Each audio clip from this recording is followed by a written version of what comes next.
আসসালামু আলাইকুম। আজ চললাম মাঠে একটি ছাগলের পাঠশালা তৈরি হচ্ছে সেটা দেখার জন্য। আর এখানে দেখছো ছাগলের নতুন পাঠশালা তৈরি হচ্ছে মাঠে, অনেক বড়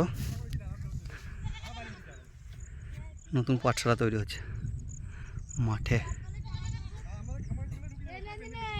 অনেকটা এরিয়া করেছে, তার জন্য একটা পুকুরও কেটেছে পানি ব্যবস্থার জন্য, ছোট্ট কোনো একটা পুকুর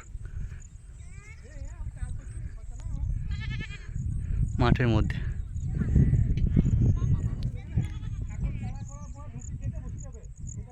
ঠিক আমাদের জমির পাশে।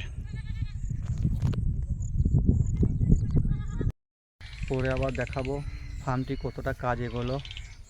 আমার জন্য সবাই দোয়া করবেন যেন আমার রুজি রোজগারে বরকত দান করে। আসসালামু আলাইকুম ওয়া রাহমাতুল্লাহি ওয়া বারাকাতুহু।